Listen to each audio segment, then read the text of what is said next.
morning, church. Happy Sabbath. Thank you, choir, for that wonderful song.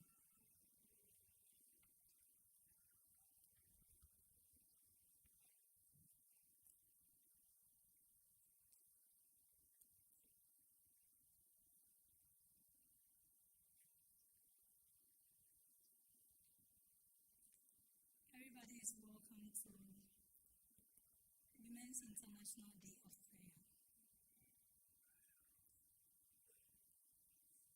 In the summer of 2014, I had the opportunity to travel with my husband to Europe. We went there visiting some families and friends, and our last destination was in Verona, Italy, where we visited my sister. And when we went, she took us for a tour in that city. In fact, Verona is considered one of the most romantic locations in the world. Why? Because they have this building that is dedicated to Romeo and Juliet. When I said Romeo and Juliet, I'm looking at faces of people and their reaction. If you have heard the names of Romeo and Juliet, something comes to mind. Those of us who are old, Oh yes, I am old. A lot of women got married to their husbands because of the words of Romeo they used on them. So this story of these two young people was captured in the book of Shakespeare. Shakespeare was somebody that wrote a lot. And when I was 8 years, I read about them. My father had one of the books, and he pushed me to read. So I knew about Romeo and Juliet. They fell in love. They were not supposed to because their families were at war with one another. And that story ended in tragedy because, they married secretly. And then something happened to the family of Juliet. Somebody killed a member of the family of Romeo. And Romeo killed that person too, so he had to run away. And then when he ran away, Juliet's father said that it is time for you to get married to somebody, not knowing that they have already gotten married secretly. So she didn't want to, but she couldn't tell the dad. And one of the servants in the home said that I have a portion that I have to give to you to drink. When you drink that, you appear as if you are dead, but you are not. So it's kind of when they buried you, I will write a note and tell Romeo to come for you so that the two of you run away. So Juliet drank, and to the family she died. And they put her in a tomb. When Romeo heard that Juliet was dead, she didn't get the note that was to tell him that it wasn't real death. So indeed, he thought that the love of his life was dead. He went to the tomb of Juliet and had to drink poison to die and join him in the afterlife so that they can be together. And after some time, when what Juliet has drunk wore off and she woke up, she found Romeo lying there dead. And she couldn't contain it. So she pulled the dagger at Romeo and killed herself. I just wanted you to know the story as Shakespeare wrote it. So when me and my husband, we found ourselves in these big mansions, they are saying it's from Romeo and Juliet. Around the building, every corner of it, you will see notes that were supposedly written by Romeo to Juliet. And when we went there, what amazed me was the number of people that had come there. From the youngest to the oldest. Those who have started dating, they are there to employ the spirit and souls of Romeo and Juliet so that their love life will be like them. When you go to that mansion, you find priests They speak all the languages of the world. And they are there getting people married. I was so amazed of what was going on. They have wedding gowns and things, so if you didn't go there prepared, they have everything prepared for you. People were exchanging vows under the statues of Romeo and Juliet. They will be praying that we want our love to be like yours.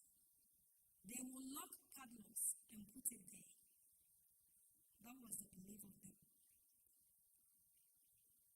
As me and my husband we watched, what amazes me was the mindset of these people. I was asking myself, these people know that these two people, Romeo and Juliet, were not real human beings? The story was fiction. Shakespeare, with his creative imagination, brought life to two characters in his book. And people all over the world have been going there to seek the blessings of these two. This morning I ask you, under whose shade and canopy do you seek love? Under whose example do you want to live and express love? When you reach out, who do you reach out to? Characters in the book? Or the real God who gave us his words? The Bible says he is God yesterday, today, and tomorrow he will also be God. He is unchanging, unmoving. But one mystery about him is that somebody who is ever the same. His loving kindness, his tender mercies, his grace and love, they are new every morning. As we have come before him in prayer and worship today, I pray that your answer to my questions will be that you have come before the presence of the living God to seek him out, to know him, whom to know is life eternal, and you will leave his presence blessed. Shall we pray? Our Father in heaven, we have come before you in worship. Speak to our hearts, speak to our minds. As I lead out, I am nobody. You have all the words.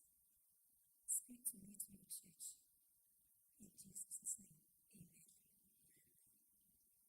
So when you go to the general conference site and you look under women ministry, you know that today is an International Women's Day of Prayer. When Ms. Juanette was telling the children's story, she said that the presenter would be talking about a woman who reached out to Jesus. In fact, that particular woman and her story, we have shared it here. That was the last sermon that me and my husband did. So when Miss Caroline reached out to me, it was like, we have heard the story in church. So if something can be done about that. And I said, well, that was a biblical character. I have it in present day. So I share with you today a sermon I have titled, This is My Story. And in fact, that is my story. So I am sharing about me. The grace of God and the mercies that has brought me this far. The last Sabbath in January this year was 30 years since I became an Adventist. July 15th this year, I will be 48. So you see when I say I'm old, I'm old, you know.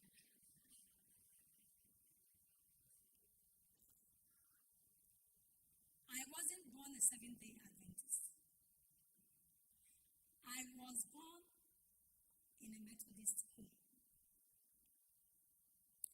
My father never went to church. But for my mother, I don't think we would have known God because my father didn't care. He wasn't a Christian. He was never ready to be one.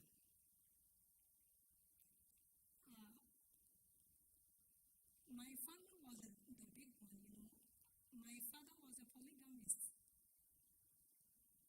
And my mother had 9 children. 7 of us are ladies and 2 gentlemen. My father's children, I cannot count them. Some of my siblings, we never saw our half-brothers and sisters till my dad died. One thing was particular about all of us, the way we speak. So, when somebody comes and says that I'm your father's child, you just don't have to do DNA. The way the person is speaking, you will say, indeed, you are my father's child. So that was a home I was born into. And because our spiritual responsibility was solely on my mom, she did her best. She pushed us to church and forced us to be Christians. That was the best she could do because you just can't give birth to 9 children and just be there. She had her ways and means. Sometimes her reason was like, if you guys think you will eat, you will go to school, you want to play around, then I want to add one more thing. You have to worship God. So it's kind of, she used logic on all of us. But one thing was for certain, we all grew up loving our church. When she pushed us into church, she pushed us into church activities also. So in the Methodist church that I grew up, we had a lot of groups in the church, the Christ Little Band. From my mother's perspective, you'll be part of the Christ Little Band. The Guild, you have to be part. One thing that amazes me was that the women ministry, they called them Susanna Wesley Group. They were for older women, but we were all part of it. You don't give birth to 7 ladies and you just leave them like that. Why we were part of it, he said that she didn't go to school, so she couldn't read. Be there with me, whatever he said, you put it in the book, and when we come home, you tell me. So somewhere along the line, we all became fascinated with the Methodist church, the canticles of the Methodist church. Those of you who have been Methodist before, the way they are called Methodist is like their things are methodical. The way worship is done. The whole year, the church worldwide, when I was a member, it was a worldwide church. Now I think they have brought a lot of divisions in it. Every church you go on Sunday, if it is a Methodist church, the sermon is the same. So they have this calendar they call the Almanac. They have listed everything. So wherever you find yourself in a Methodist church, the sermon will be the same. So this is where I grew. And one more thing my mother did was, she told the minister, I have many children, help me. And the way you have to help me is that write them notes and tell them that each Sunday they will be standing in front of the church and saying memory verses. And write them long ones. So when I was a child, like 6 years, 7 years, the memory verses that kids my age used to say, like Genesis 1 verse 1, John 3:16, that wasn't what, when the group is there saying memory verses, my own would be like Psalm 23. At one point, I was doing Hebrews chapter 11, the whole. That was how my mom pushed us to church. But we loved every little bit. And particularly me and my elder sister, we we were so much into these church activities that they were using us for church programs, representing our church. When they go for quizzes, district level, we will be going. So we were known. And my mom was happy. And because of that, she went to the Reverend Minister and said that, I think my daughter will be a Reverend Minister. Tell her. I don't know why she chose me. So from that time on, at the age of 8, I was prepped to be a Reverend Minister of the Methodist Church. When our Reverend Minister told me that the Lord has impressed it upon my heart, he never told me that your mother said that. The Lord has impressed it upon my heart that you will be a Reverend Minister. That was it for me. So happy. Got myself so involved in church activities. And I was a brilliant kid. So the idea was you go through school and finish your high school.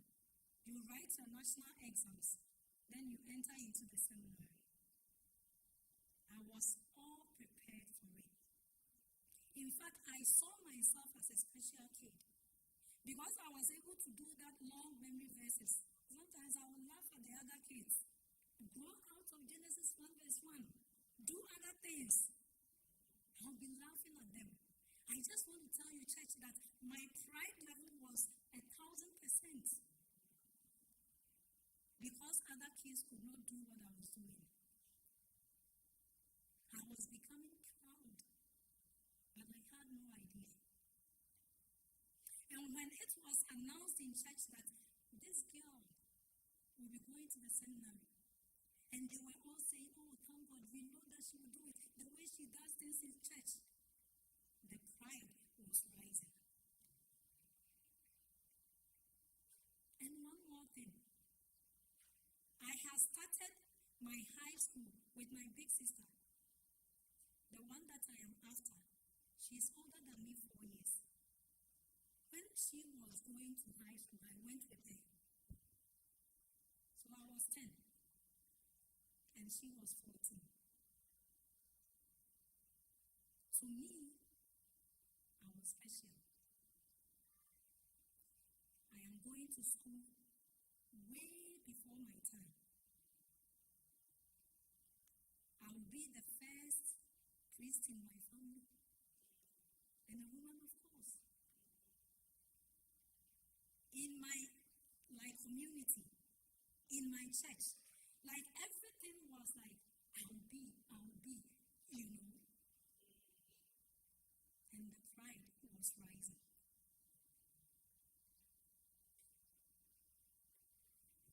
Then I went through school. We wrote our final exams.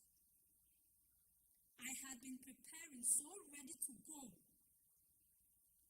The results came. And I failed. Every subject I wrote, I failed. Up to this day, I don't understand, but I have given reasons to it. It was God that made me fail. Because of pride. They say pride goes before a fall. I have been laughing at people. They are not like me. When I started school with my sisters, my age mates were here and I had gone. When I see them, I say like, oh, when are you coming?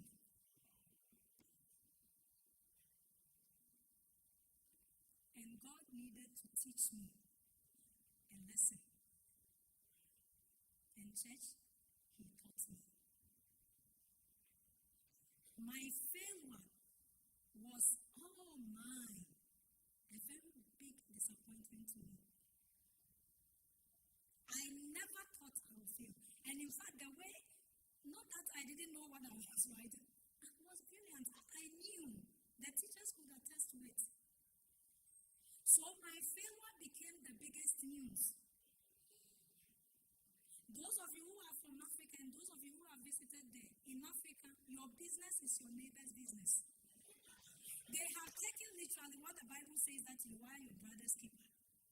Everyone is interested in your affairs. I was going to school and they were saying, oh, you are good, you are doing good in church. When the failure came, they all got to know. And then the praising became crucifying him. People were ashamed of me. They laughed. They mocked. At any chance, they will embarrass me. You thought you were growing. What's happening to you? Look at somebody who thought she would be a minister for God. God doesn't like you.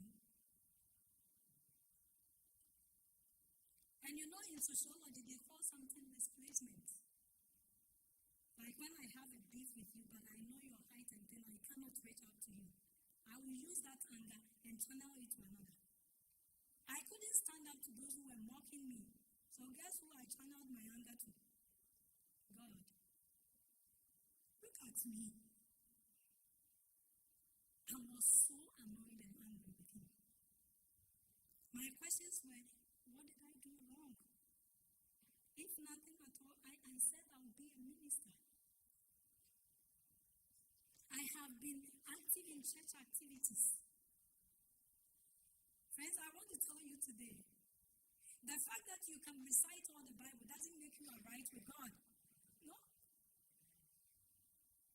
The fact that you have good plans doesn't mean that God is okay with your plans.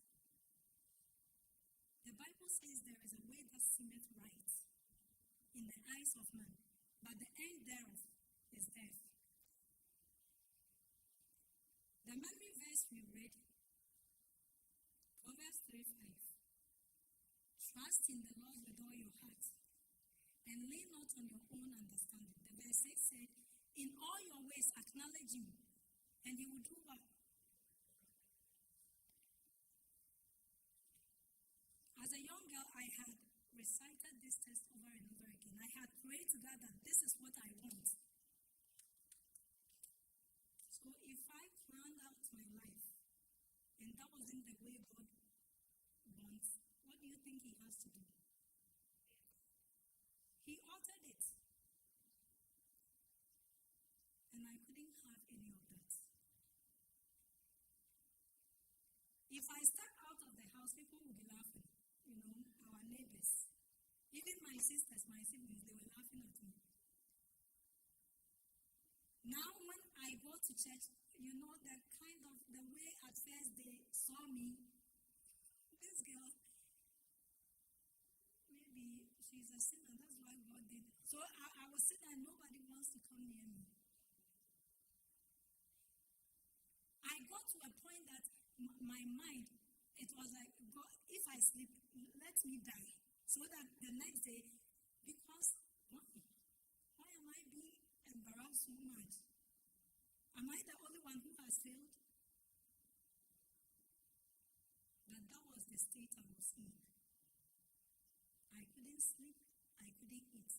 And unfortunately, my family didn't know what to tell me. So all these one, nobody has said anything to me. Not my church pastor, not the church members. They are laughing. So what do you think they will tell me? My failure has become somebody's happiness. And I couldn't have it with God. What is this? If we say you are merciful, you are good, you are kind, is this the way you show your kindness? I was miserable. But one thing I learned through all of that, even though I was angry with God, it was the same God that I would pray to. So sometimes I would tell him in anger, well, you have to have your way. What do you want to do with me? Look at the little girl challenging the Most High. But in my state of misery, there are certain things I told God. I knew he saw it as foolishness, so maybe he didn't write it in the book that I would charge this against him because I was foolish at that point. So one day, like about 6 months later, my father called me and said, well, we have to talk about this. I accept the blame. Maybe we shouldn't have pushed you. So I want wants you to start school again. And this time, where you jumped, I should have gone through middle school, and I didn't. You have to go back. That's how I will explain the educational system in Ghana so that you understand. So, like after finishing high school here, because of what happened, I have to go back to middle school and come through high school again. And no school will have me except one school. And that school was an Adventist school. Because my father was friends with the principal. He's okay, bring her. And I was so annoyed with God again because why? This is a group I hate with all my heart. I don't want anything to do with Seventh-day Adventists. I don't know what they did to me, but I didn't like them. Never. So when my dad told me, I said, why that school? He said that is the only school that has agreed to accept you.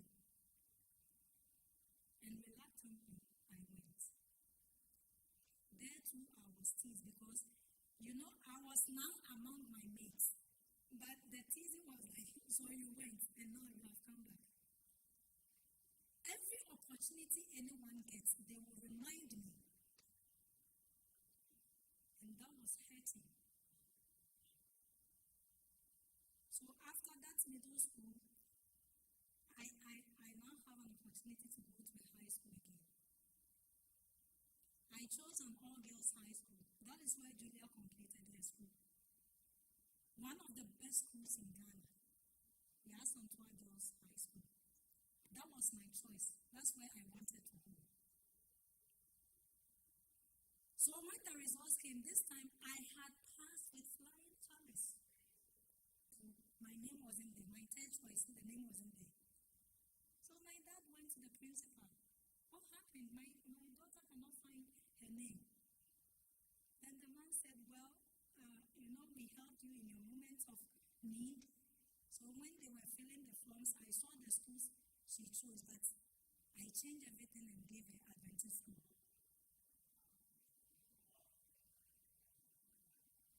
Trust in the Lord with all your heart.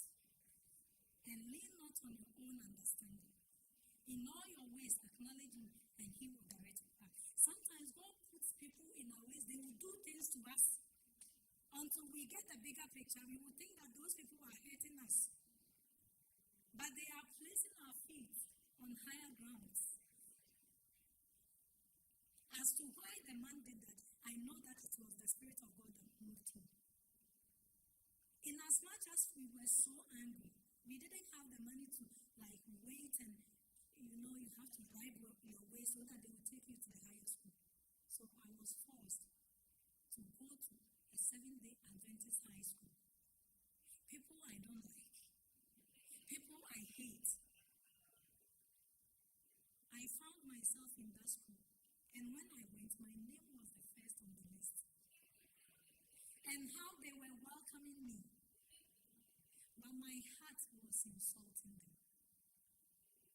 I don't like this place.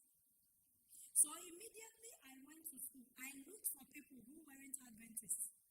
And I told them that I'm going to form a group. And we are going to fight these people, And I got all of them and I was the leader.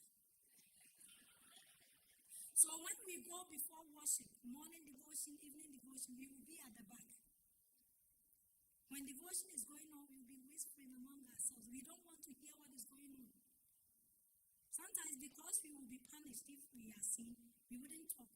But I will tell them, we are going, close your heart and ears. We are not listening to anything. How can I allow myself to be used by the devil to do things that he's not going to pay me for anything? And that is what I did. I did that over and over and over again. When we are doing Sabbath school, I'll be asking unnecessary questions, trying to drag them and let them wait. And God was in heaven, and He was watching me. My first year of school was over. When we went to the second year, I don't know what came over me, but I said that this time, at every school year we do week of prayer. So let me just listen to what they have to say. And for the first time in my life, I heard words of love, words of encouragement, and pure words. And I was so happy. In fact, after every devotion, morning and evening, they will announce that the pastor will be at the office if you have any questions. I wrote a lot of questions. Because I was the leader of that group, I didn't want any of the members to see me, so I would sneak, go in there and start asking questions. And every question I wrote, he answered with Bible quotations. So I was like, so I had thought that I know scriptures because I could recite Hebrews chapter 11, Psalm 23. I was prepped to be a minister, but I knew nothing. I was amazed by the words I was hearing. And somewhere along the line, at the middle of the week of prayer, I asked for permission to go home. I went home not to my family, but to my reverend minister. I asked him those questions because I needed answers. I want to go and challenge the pastor. So give me your version of the answers in the Bible quotations. And church, he couldn't. Because the answers were there. What answers would you provide again? So I went back to school. Still, I was in a mental state of confusion. Then, things started making noise. So God wanted me to know the pure truth. That is why I failed. So God wanted me to understand the behavior of people. That is why I failed. Because until my failure, I thought that I was the apple of everybody's eye. People loved me. But when I failed, I realized the real characters of human beings.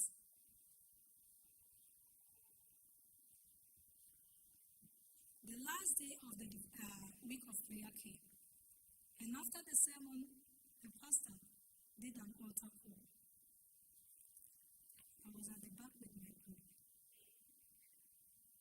None of them had any idea that throughout the week, I had not slept. They had no idea that in the middle of the week, I had gone home to speak with my reverend minister. They had no idea that my mind was thrown out, like I just couldn't find peace. So when the altar call was made, I had done this at the back. The pastor that did the week of prayer knew that God has spoken to me. So it's like he was speaking directly to me. But as stubborn as I was, I didn't want to get up. My fear was my group. What would they say? Then the pastor said, I am coming to say my last prayer. God has said that if you deny me in front of people, I am going to deny you in front of angels.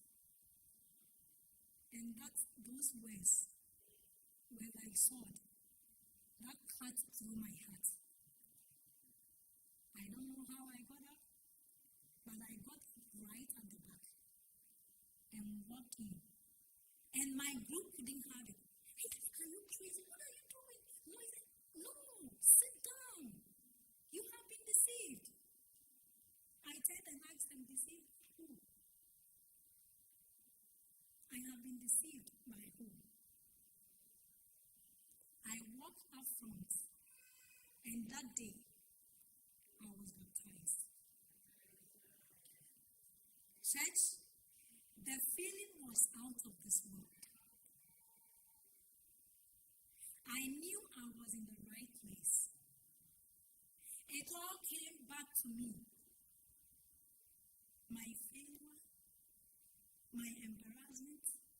my shame, my everything was just for that time. I just want to tell you, if ever you put your life in the hands of God, that I'm not going to trust on my own understanding. In all my ways, I'm going to allow you to lead me. Be prepared for a jolly ride. Because when you want to go this way, the Lord will turn you to the way that He wants. If you have to cry, do whatever. He doesn't care. He knows what is best. You know, when Prince was young, I had an experience with him. Whenever I give birth at the, 7 months, my children will start walking. So by 11, 12, they'll be running. All my children, I identify a particular food they like. And for him, there was this local porridge that he liked so much. I will give it to him morning and evening. So he has grown to know the pattern of eating that food. And this particular day, because of the traffic, we couldn't go home in time. And when we reached home, he was so ready for his food. Usually, I prepare it in the morning and I put it in a flask. Because I told you I'm old. Those times we were using that glass flask. Does any one of you have one in your home? I don't think they are there anymore. But those of us who are old, we had used it before. The glass flask. That was what I was using. He wanted his food so badly that when I put it and I wanted to give it, like his hand hit the flask and it fell and it broke, including the food. Do you think the food was edible at that time? No. If I give it to him, he's going to die because it has broken glasses in it. But as little as he was, he couldn't have it. And my boy cried, throwing tantrums. Every scream he made tapped my heart. But then I cannot give him the food because it wasn't good for him. And as I prepared another one, you know, at every point the crying would be increasing. When he saw that I was preparing, he was so eagerly wanting to eat. And as I pour it, the hotness of it, he doesn't care. Give me food. As a mother, I knew that the temperature wasn't right for him, so I waited. He cried, but I didn't give to him until the time was right. He had no idea. For him, give me food. This is food. You are wicked. But for me, it wasn't the right time. Imagine me saying that, well, he's disturbing me so much. Let me just give him the hot food. I'm going to burn his mouth. Or if I had given him the one that had the broken glasses, if it didn't kill him, he will suffer. And he will grow. Maybe he will not be speaking. Then I narrate the story. What do you think he will tell me? That is why he will know I was a real wicked man. So our Father in heaven, He knows us. He knows the things we need. He knows the plans we have made. Unfortunately for us, we are mortal beings. We don't have the third eye. So we don't know how the plans we have made, the end of it. God knows. So you want to say, I want to move from A to B. He says, no, you will start from Z and end at O. And I guess He will be in heaven when we are crying and calling Him names. What does He have to say? These, my kids, they don't know what I have prepared for them.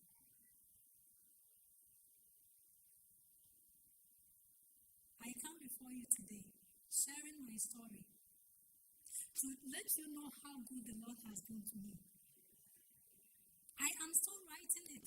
It's not done. And I know each one of us here do have a story.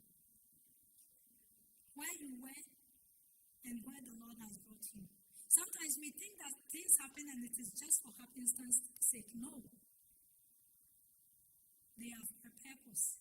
If you sit down and you analyze your life, you will realize that every point of it, it has been the handwriting of God. But at that point, we didn't know. But now that we know, we are grateful to God that certain things happened to us. And look at the better side of my story. Heaven had ordained that I have to get married to my husband. How was I going to do that being a Methodist? I wouldn't have even crossed his path. He gave me the best man. I am at peace. The Lord is good all the time. And all the time, that is his nature. I'm not here to let you know that, it has been rosy since I became an Adventist. No. The teasing and mocking that is outside is still in the church. People will laugh at your disappointment, at your mistakes here in church. And I just want to stress the fact that until Christ comes, it will continue to be like that. So brace yourself for it. When I see people who are offended in church by the actions of others, I say a prayer for them. Because they are not going to stop. By people's action, they want to tell you that get out of the church. You have to look to God to be strong. So from the Methodist church, when I entered the Adventist church, it wasn't like I had entered heaven. What has sustained me to be still a part of the Adventist church was why I became an Adventist. That is why I am sharing with you this story. You don't know how many times I have retold my story over and over again to my own self. Because the way somebody will look at you, the way somebody will talk to you, the thing is, they are trying to say, this is my church, the church belongs to me. I was born and bred in the church. I am a fourth, third, fifth, whatever, 10th generation. Who are you?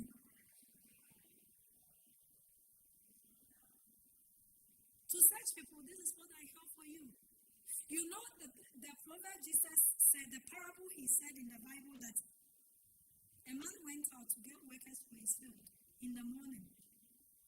He got some people and said, come and work in my field. I will give you a day's wage of $200. Do you agree? They say, yes, sir.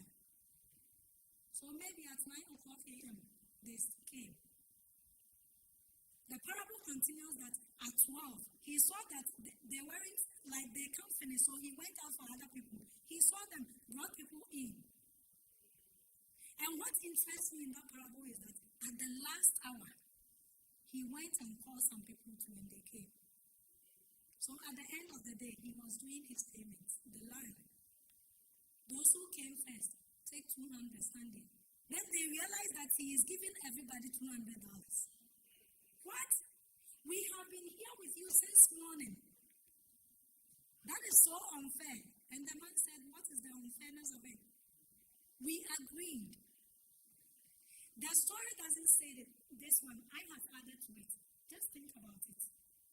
Those who went in the morning, you think the way they started working is the way they completed? No.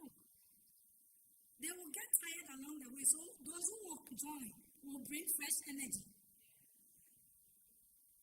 The task was, at the end of the day, the field should be cleared. And each one played his or her role. Sometimes some of us are too entitled in the church. We call them the MBAs. In my local language, we say the MBAs because they say, me bear much. I have been here for so long. For their entitlement, they want God to listen to everything they say and do everything for them, but shouldn't listen to others. And today is International Day of Prayer. I'm imploring all of you. God is the God of everyone. The way he has called us is different.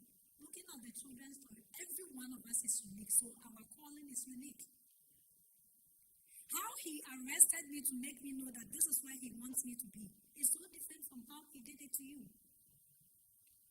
You cannot look down on my conversion and say that, is that your story? My story speaks volume to me. We have unique stories, but the aim thereof is that God wants to give salvation to each one of us. If you pray for yourself, pray for another person. What will be your benefit if you go to heaven and you don't see me?